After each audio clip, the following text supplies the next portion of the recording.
all yours, Bryce. Thank you. I hope the mic is working. Sounds good. Thank you. This is an honor to be here speaking with you today.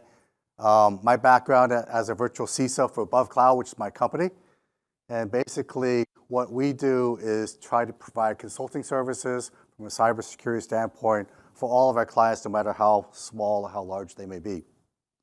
I'm also on the board of directors for our ISSA organization, the Puget Sound chapter. Come visit us. Our booth is there. We're a nonprofit. We're organizing and bring professionals like you guys to our monthly meetings. They're over on Mercer Island. We'll give you a free dinner. It's a really good thing, and we had 80 people show up in August, so would love to have you join us there. In the discussion about CISOs and the first 30 days, first of all, congratulations, you all became a CISO. What does that mean? Well, it means more money, right? More opportunity, and the fun starts once you accept, right? So we're going to be talking a little bit about a timeline of what that looks like. This is the full 90 days.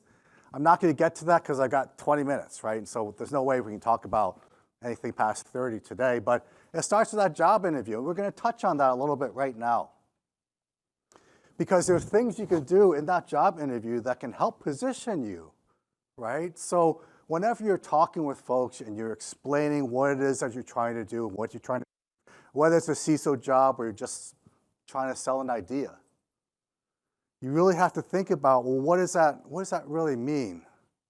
What does a CISO mean to this organization? What does that CISO report to a CEO? Does that CISO report to a CIO? What's the reporting structure? So you can start to get an understanding of, is this a good fit for me? And that's where you're coming from, saying, is this a good fit? It's not just about getting that job, it's does it fit your particular skill sets and your particular needs and what you want to gain? So as you start thinking about that fit, come up with questions. And here's why. People judge you based on the questions you ask. You know this. But you can determine your value by asking good, solid questions.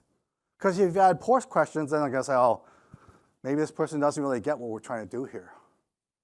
But if you ask questions like, okay, does a CISO, is that a true chief level position? What does that mean? Usually it means stock. Usually it means you report to the CEO, maybe the board of directors.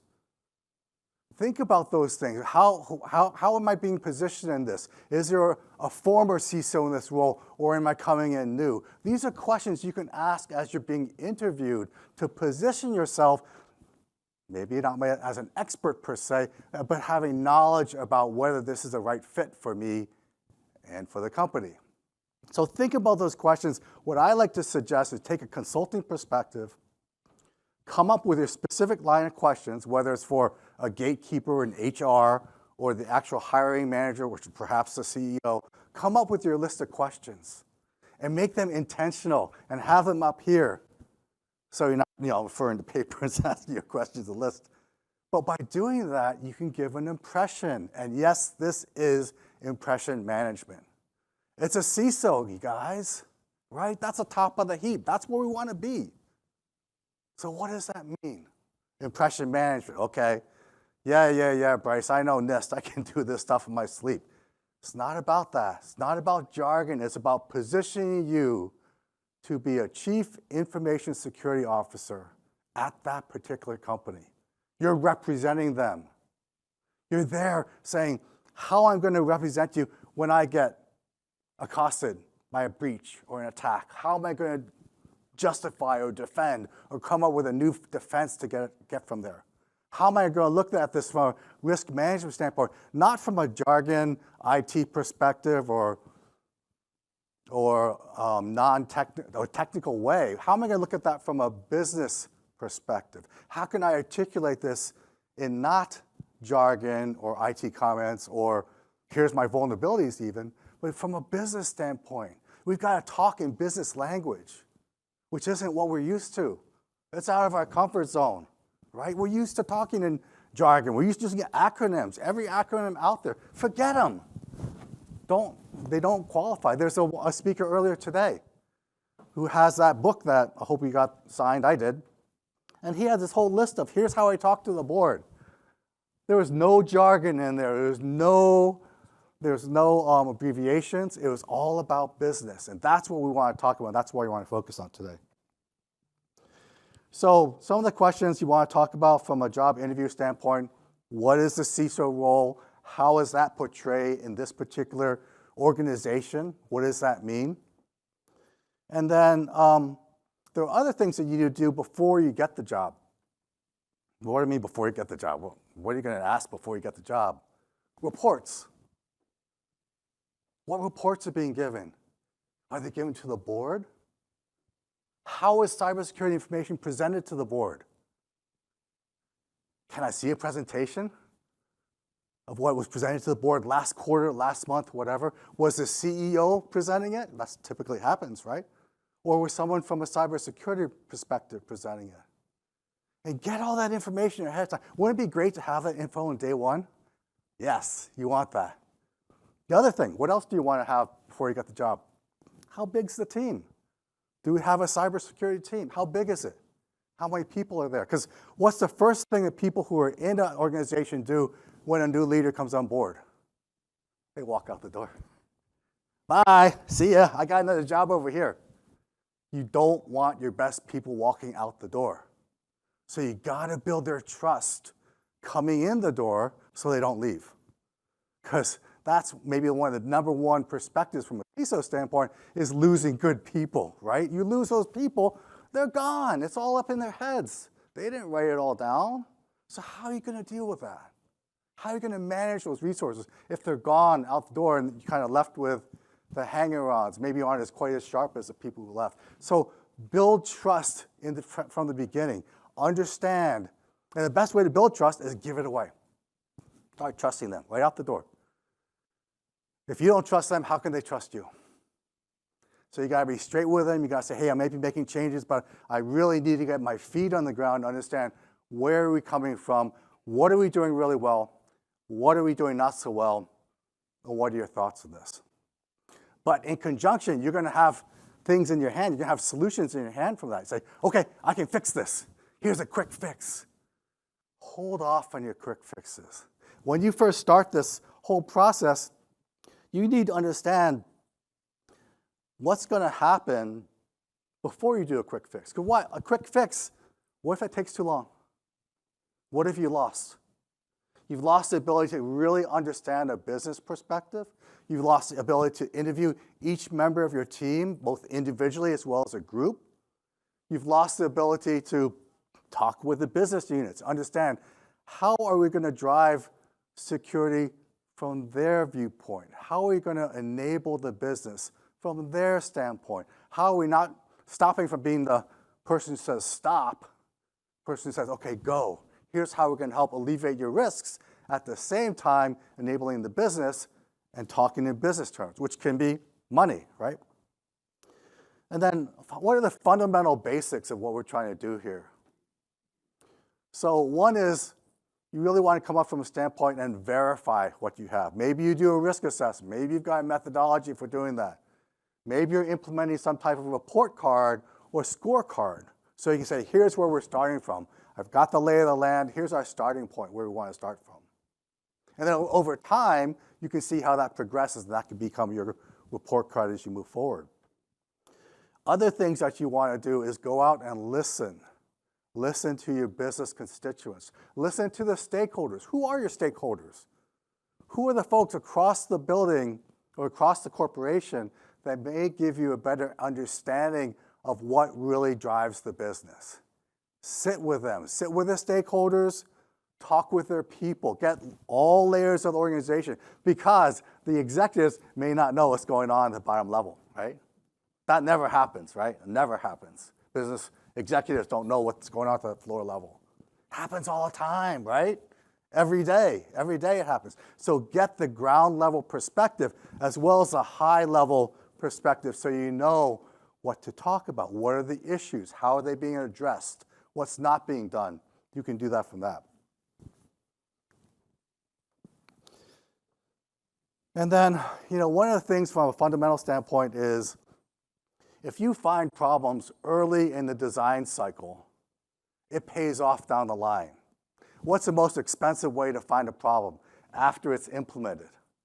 So if you're doing something like security DevOps or something like that, which has design built into it to catch those problems up front, that's going to save the company money. Make sure you're thinking proactively and you're not just saying, we'll just put a Band-Aid over here, a Band-Aid over here, and we'll call it good. Think about things proactively. That's what you're here to do. You're here to think. They're paying you to think and use your judgment as you move forward. The next piece I want to share with you is talking with the board of directors. This is something that, there's books written, right? There was a fellow out there with a book on this. Get the book, right? Get all the information you can on this and understand boards are changing. It used to be that the boards say, you're a CISO. You own all the cyber risk for the company. It's your butt in the line. Well, that's never going to change. But in addition to that, now the CEO, their butt's on the line. Board of directors, butts on the line. Why? This SEC regulation is coming up. It puts more emphasis on sharing that risk. So now you have partners in this, which is a good thing. The problem is,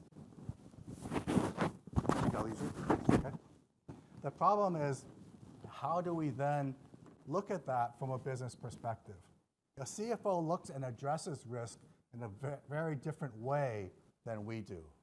They look at it dollars and cents, pure and simple. We may look at it a different way. Well, cyber risk over here, maybe it's endpoint protection, maybe it's different ways of architecting security to better protect ourselves. Different. You've got to put yourself in business terms so they can then understand. The best way I look at that is CFO has been handling risk for decades, right?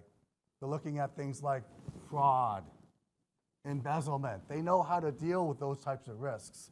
They don't have a clue with cyber risk. How does that work? So it's a whole education process. You need to educate them to figure that out. And the board doesn't know this either. The board may think they know, or they may not know what they don't know.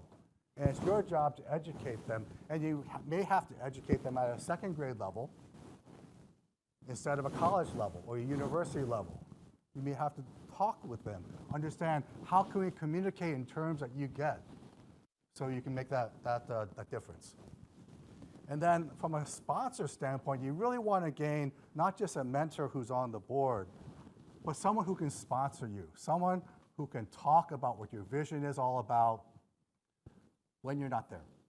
So you've got someone to represent you when you're looking at how I'm going to set the expectations from a cyber standpoint, and who's going to be that voice when I'm not around to answer the call.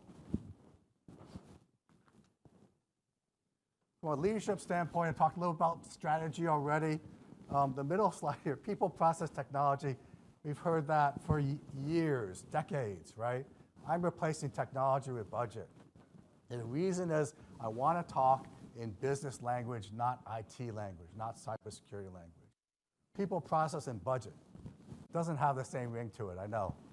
But that's how you need to speak. But what does budget mean? How are they going to pay for things? How are you going to bring in this new solution that you know works really well? How do you justify it?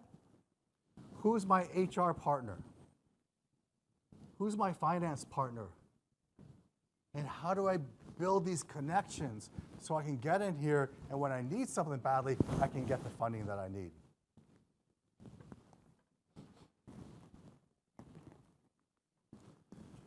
So it's not about you. And I know that people going into this who are applying to become C-level executives or CISOs, there's an ego, and you need that.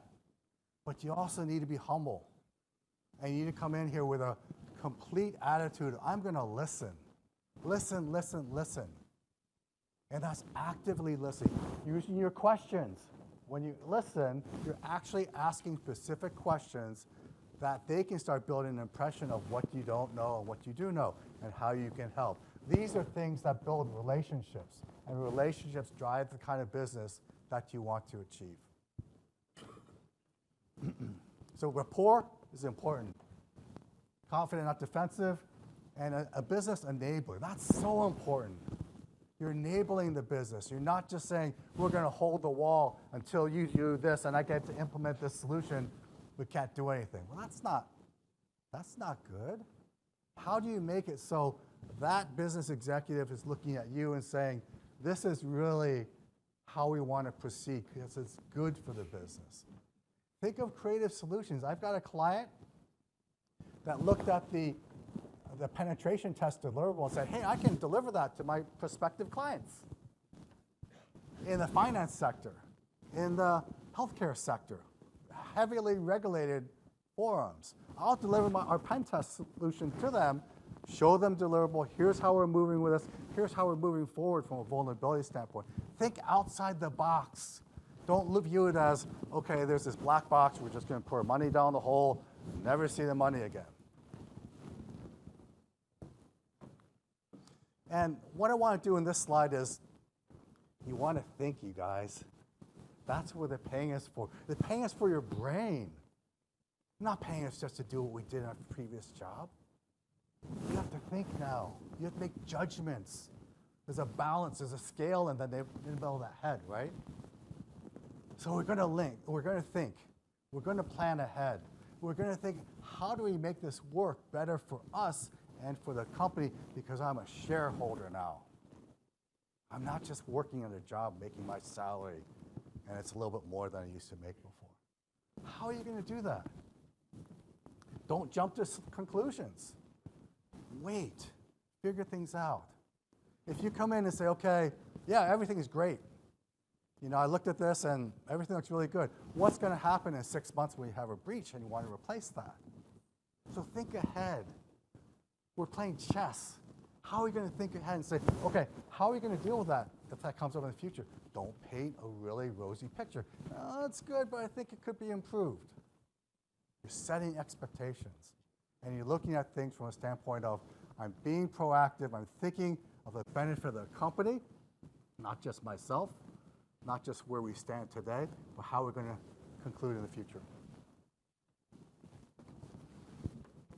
So I do want to just kind of express my appreciation for ISSA. If you want to scan this QR code, it will take you to our next meeting, which is October 19th. We are having not a CISO, but in a similar type position from Lululemon come and present to us. We do have a dinner here. The meeting's at 6:30, so it's after hours on Mercer Island, so it's convenient, hopefully, for you to attend. Free parking, which everybody likes, right? You come and visit with us, talk to us. Great way to meet you. We are having another session on this topic at Secure World, which is in November 8th. We're having a session at 8 a.m., so if you want to talk more about this topic, we'll be there. We're having a kind of a hands-on session. I'm going to try to get some of the CISOs to join me if they can. So I think that'll be just kind of a fun session for everyone to kind of talk, get a little more detail on this. Maybe it's helpful. See what your feedback is. And then my contact info. Happy to hear what you like, what you didn't like, how we can make this better. Because it's all about making this work for all of us. It's not about me. It's not about any of you. It's how do we make this better for everybody to be more successful. Thank you.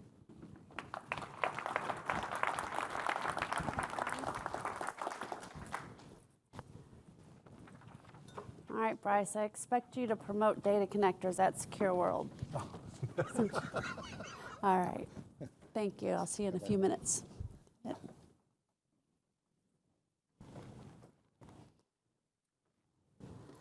Okay, gentlemen, come on up. Yeah. I'm going to kind of pull this off to the side here. We don't need it right now.